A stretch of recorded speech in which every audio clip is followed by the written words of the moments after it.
mag-convert ng peso into Ethereum, punta po kayo sa Coinsbit page kung napasahan nyo na. Ayan, kung nandyan na yung pera nyo sa peso folder, may 2,500. Pindutin nyo lang po yung convert. Ayan, piliin nyo yung peso into Ethereum. I-type nyo yung amount.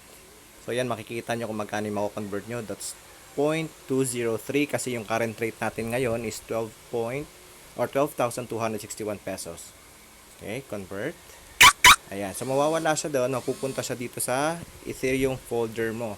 So ngayon, dapat alam mo na yung wallet address na papasahan mo. Yan, tap Ethereum wallet, i-paste ang address, tap OK.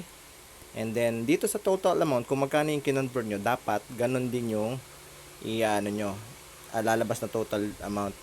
Kanina, di ba, 0.203 yon. So tignan natin sa ano, ayan, lagpas na.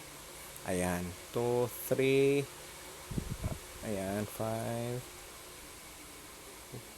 4, 3, 0, 9, 9, ulitin natin, 1,